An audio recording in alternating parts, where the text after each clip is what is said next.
Hi, welcome to Bot Brack, Box on the Box Rocking Celluloid. I'm with Box, and today I'm going to be looking at a bit of celluloid. I'm going to give you my top 10 Star Wars films.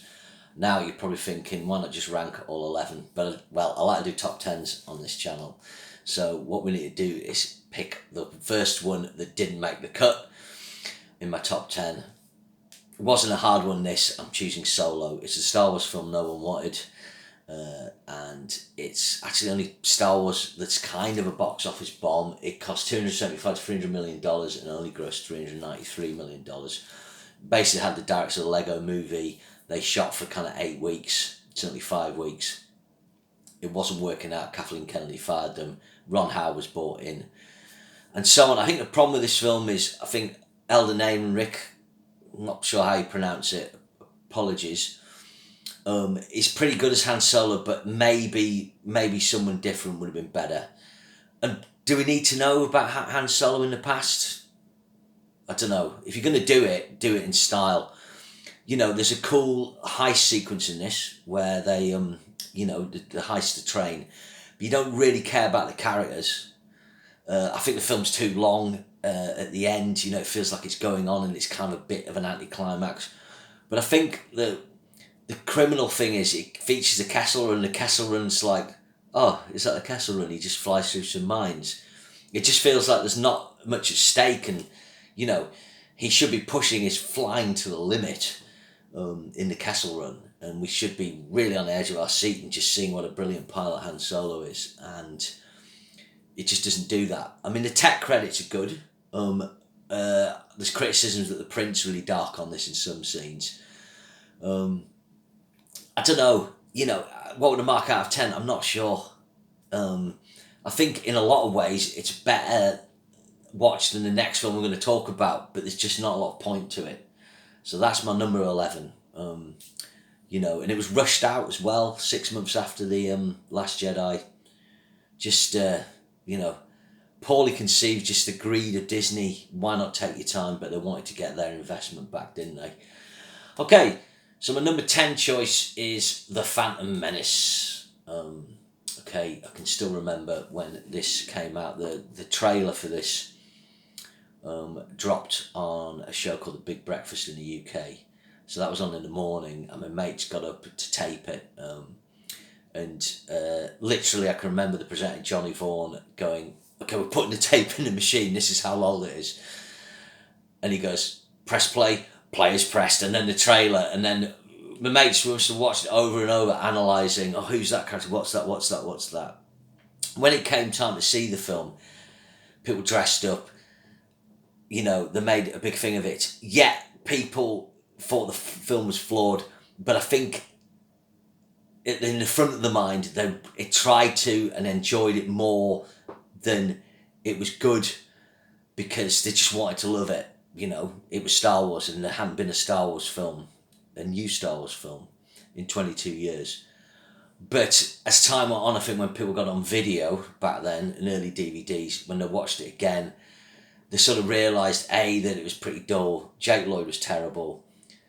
The acting wasn't great. It wasted a potentially really interesting character in Darth Maul. And there was the Jar Jar Binks problem, which just wrong on so many levels. But I think the principal issue with this is George Lucas jumped the CGI gun. He thought the technology had arrived where he could conceive a kind of fully CG Star Wars world. And what we've learned since is, CGI's got better, but it's better when you have mixed technology to do your science fiction. An example, we played Run of 2049, which uses CGI and models and so on.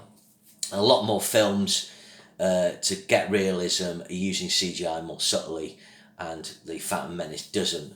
But yeah, I think Ewan McGregor's maybe the best thing in this. Even Liam Neeson I find a bit dull.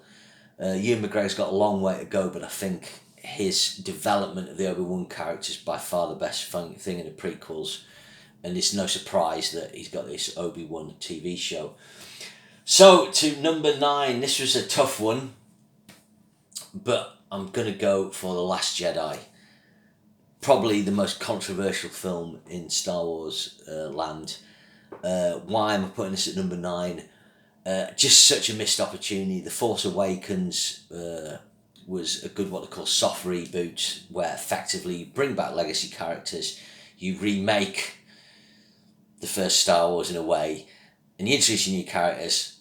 Right, let's get cracking. And then it tries and does an Empire Strikes Back thing where it splits them up, which means we can't bond with those characters.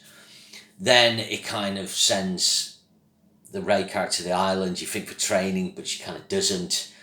And then Luke Skywalker's all miserable and cynical, he's a hermit, and he's lost faith in the Force. Now, like, Luke may lose kind of faith in things like that, but the whole point is he's trying to restore that in a really good way, and it doesn't. It misplaces humour. The Porgs are great, but then it just runs that joke over and over. It has Laura Dern turning up and flying a spaceship into the Star Destroyer, and it's like, well, why don't you have Leia doing that and going a blaze of glory? It has that crap sequence in the casino. It has the Benicio del Toro character that doesn't, really make sense. It has, the bit with BB-8 that kind of goes a bit prequel and isn't necessary. I can understand Rian Johnson wanting to shake things up, but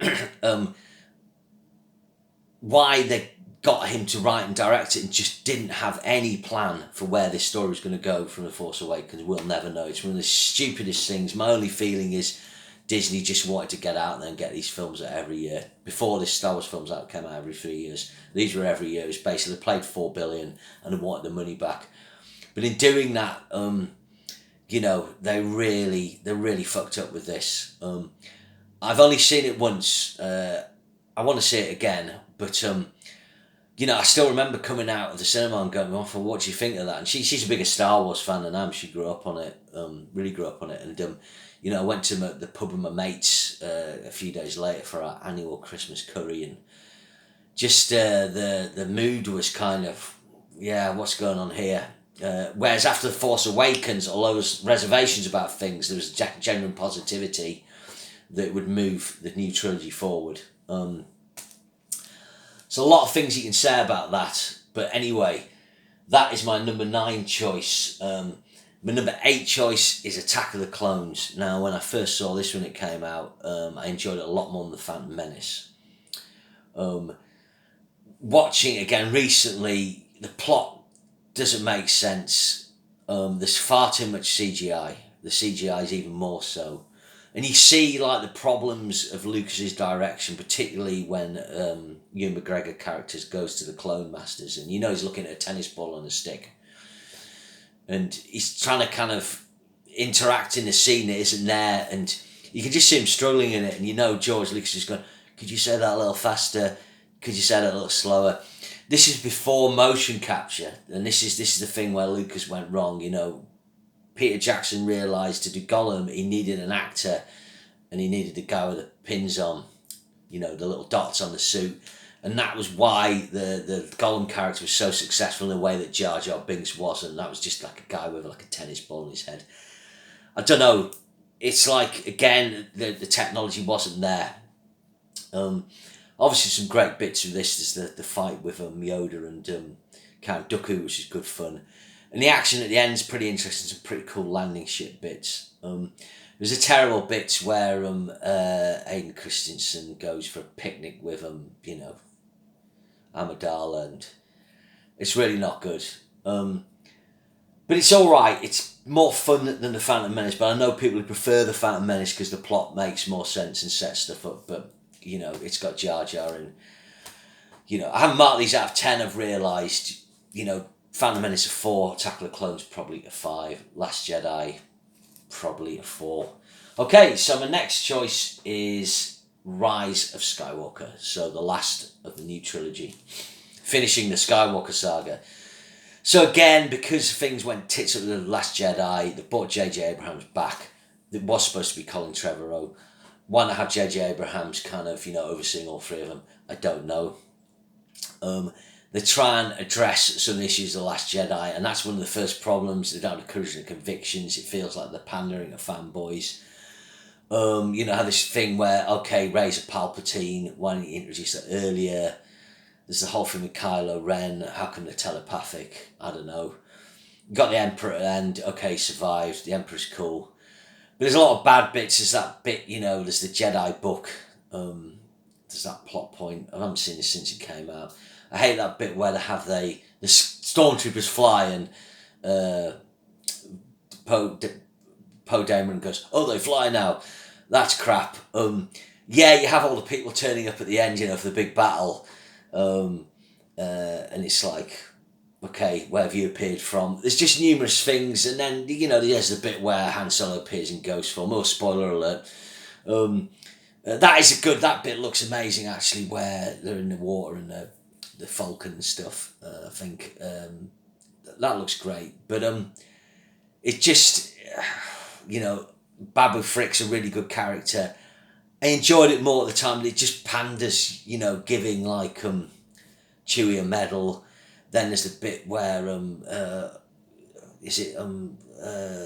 Finn's character John Boyega says to, you know, Rey, I've got something to say to you, and then we don't find out what it is. You also have the Rose character reappearing, who was seen to be too prevalent in The Last Jedi because of sort of casting diversity things from Catherine Kennedy. And then, you know, she's kind of put in a little bit at the end, and it's like, well, you haven't got faith in these characters. Why have them in the first place? Yeah, so again, just a really unsatisfying end, although better than The Last Jedi, which isn't hard. I'd probably give it a 6.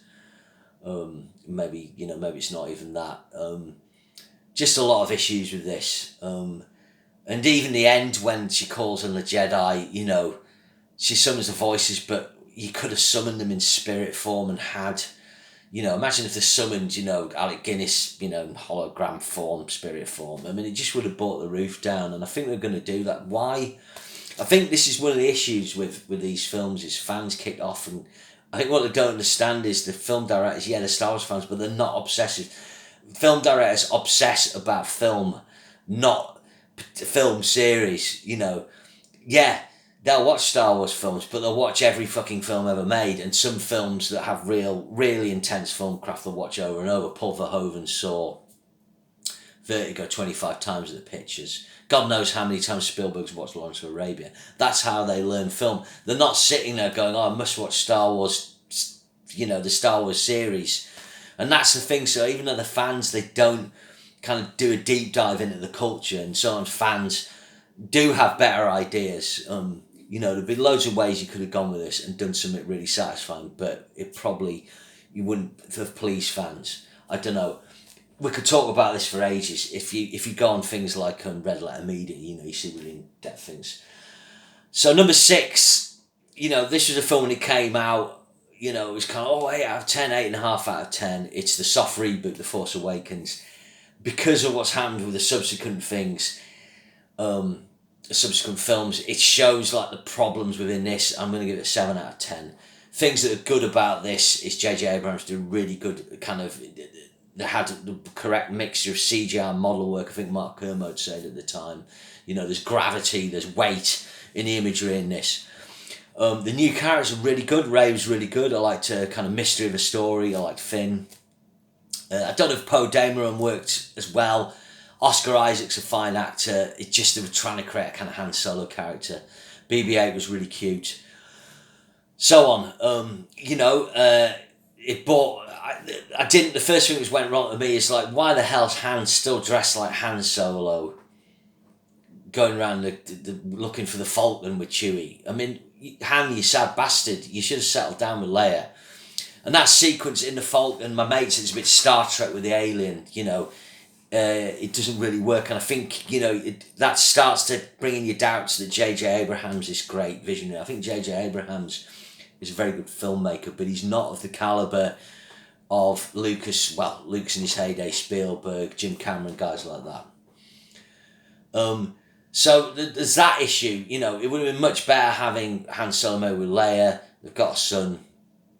he's going wayward. Maybe he's General Solo or something like that. You could have developed these characters and just had them in a different function and let the new characters be the more action things. There's the death of Han Solo. You can see it coming a mile off. You know, it's trying to replay the death of Obi-Wan. Terrible. If you're going to kill off a sacred character, have him go out in a blaze of fucking glory. Blow up the Falcon. Have it crashing into the new Earth, you know, Star One Destroyer, whatever it's called. Something like that. Don't kill off characters like that.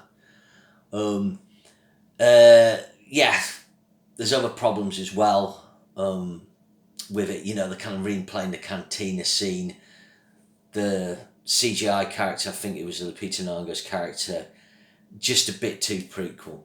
But, you know, this had a lot of fun. It had, the tone was right. And if the next film had been better, and the one after that, you'd be talking about this, you know, as an 8 out of 10. But I'm giving it a 7. Again, I could go on longer and longer, but I won't because I've already done 16 minutes. Number 5, I'm going for Rogue One. Loved this at the cinema at the time. The second time I watched it, I will confess that because it doesn't have any legacy characters in, I didn't enjoy it as much. But what the strength of this film is, it has really good actors in it. Obviously Felicity Jones, good supporting actors, Mads Mikkelsen and Ben Mendelsohn, I think really fulfilling the kind of Star Wars villain we want. Diego Luna's good. Forrest Whitaker less so. I think it looks really good. I think this had reshoots. What happened, I don't know. Gareth Edwards, the director, does a really good job of it, making it look like the original Star Wars, but with a modern slant. I don't like the Vader bit where they've used James Earl Jones' voice as it is now. I think it might have been better to get someone to do an impression so the frequency's right. But the great bit is the way it's shot in the Maldives at the end. That's really good. The only problem is, you know, they're going to die. The CGI Leia, that's a mistake. Just have the back of her. You know, you don't need her turning round and looking kind of like a Cabbage Patch Kid.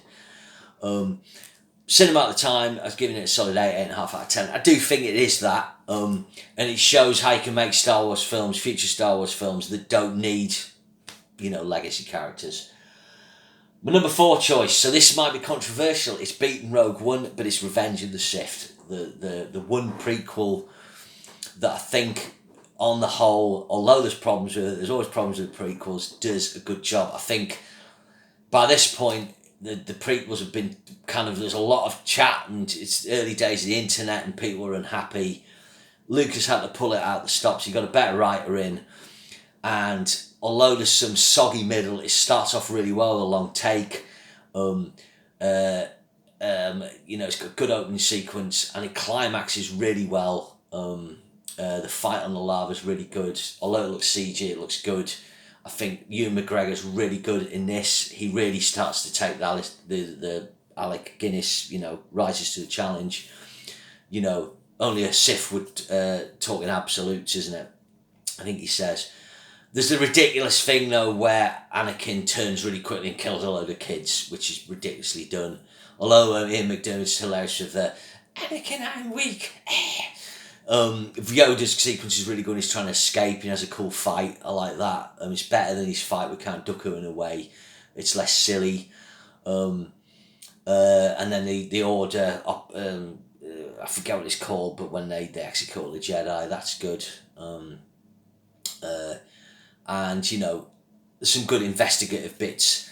But yeah, there's problems with it, but I think, apart from the Padme bit, which is a bit shit, it does tie it up good, and then, you know, Anakin Skywalker's absolutely battered, he has properly fucking mangled, and then you realise that, you know, because he's in his robot suit, you know, the Emperor's not really, he's not really the apprentice he wanted, and that's why he goes after Luke, you know, so, or wants to get Luke under his control.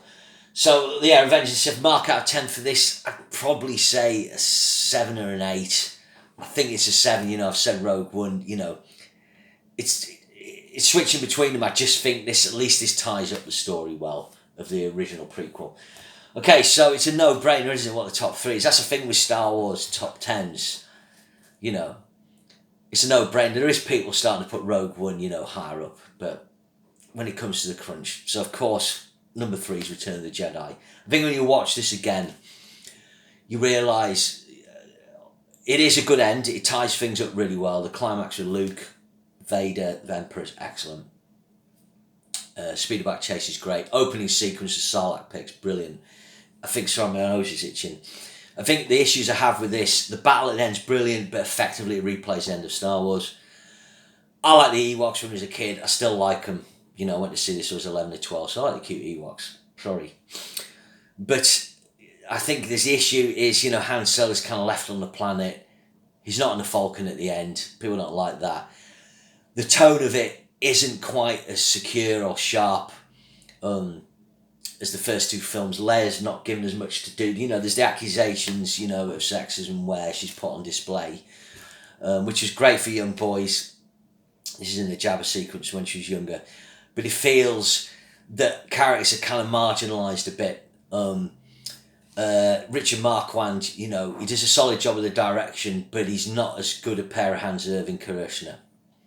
The photography's a little flatter. It has none of the 70s gold brownness hues of Star Wars or that kind of nice desaturated palette of Empire. But it is, third films are often weaker. Toy Story's an exception. Some people might say Lord of the Rings is, and it is, but it's still a strong finish. So, weird, last time I watched it, I gotta confess I was kind of in a 6 out of 10 mood, 7. Sometimes you're in an 8 mood. I'm going to give it 7 out of 10. So, that leaves the last 2. Is it Empire, is it Star Wars? Well, for me, it's a really tricky one, but I'm going for Empire second. I think it looks better than Star Wars. The darker story is obviously really cool. Great, the sequence with Yoda, absolutely brilliant. They're masterfully done, and it's amazing how they've used a puppet, and he's such an amazing character. Vader's brilliant in it. He's such a shit. Lando's cool. Han and Leia, the romance, the Carbonite, the opening sequence with the AT-ATs and Hoth and so on, all great. My only thing is, because it kind of finishes on a downer and doesn't have a closed narrative, and has to, because that story obviously ends in the next one, it doesn't have the closed narrative of Star Wars, which is my number 1 choice. Star Wars is a film you could watch and you get an ending, a satisfying ending. Obviously they didn't know it was going to be popular. And for that reason, I think Star Wars is, although it's not a better piece of filmmaking in some ways, it works better as a film. The other interesting thing about Star Wars is when you watch that film, is it's almost every frame of that film is memorable. It's weird, the compacted bit, the bits at the start, the bits where he's having dinner with his family, when he meets Obi-Wan, when they go to Tatooine, the fight with Vader, I'm Luke Skywalker, I'm here to rescue. It goes on, the climax, use the Force, Luke. Any number of those scenes, you just know them. You can almost play the film in your head, not just because you've seen it so many times, but because it's so memorable.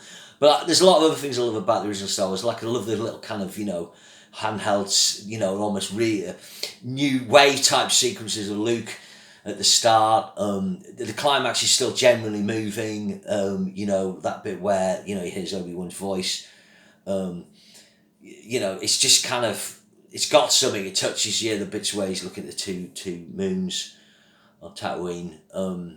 Really good. And the characters' chemistry is really good. It's so well cast, Star Wars, because the dialogue is clunky, but Harrison Ford discovering a superstar, Carrie Fisher, Alec Guinness bringing in that class, the voice of James Earl Jones, Peter Cushing as the great Grand Moff Tarkin. I mean, these are important things, and that's why it edges out Empire. The dialogue, name the system, stuff like that. So that's why that's number 1. There's people who disagree and put Empire at number 2. But Empire's undoubtedly the greatest sequel ever. Only thing matches it maybe something like Terminator 2, Toy Story 2, those kind of things. So that's my top 10 Star Wars films. You could go into way more depth on these. There'd be whole things on YouTube about every film. For the record, I actually never saw Star Wars at the pictures when it came out. I saw Empire. I need a kind of Star Wars story. I don't know why. I was kind of more into James Bond. I've kind of got mates who are mad about Star Wars, and I kind of learned more about Star Wars and watching the films that way. So I've always had a slightly kind of outsider thing about it. But they're a lot of fun, and it's an interesting subculture to dive into. But really kind of fandom took over so much that it's hard to know what to do with it sometimes. You know, it's interesting the success of the TV shows, which seem to be more satisfying for fans. I've only seen The Mandalorian. I'm working my way through Bob Fett at the moment. I might, by the time you see this, maybe I've seen Obi-Wan. But it's sad in a way that Star Wars isn't meant to be a TV thing. It's meant to be cinematic. But, you know, the last 6, the prequels and the Rey series of films, they've really balls that up in a lot of ways, in a way that's not satisfying. But maybe there's not a satisfying way of doing this. You know, Star Wars now, it's a universe. Everyone wants a universe. It's chasing the pack. It's like what happened with the James Bond films. The James Bond films were the leaders of the pack. Other things took over, and then they mirrored what was the pack lead, and now the Star Wars films are mirroring the Marvel, wanting universes, wanting TV spin-offs, which is a shame, really, because Star Wars, for a point, had no rival in terms of franchises. It had no rival. Once it came out in 1977, it had no rivals all the way through the 80s, all the way through the 90s. But when they did the prequels, you ended up at the same time The Matrix and The Lord of the Rings and Harry Potter come at the same time or shortly afterwards, and that changing the idea of franchises and so on. Okay, remember, share and subscribe, and hopefully I'll see you again soon. Thanks so much. Bye.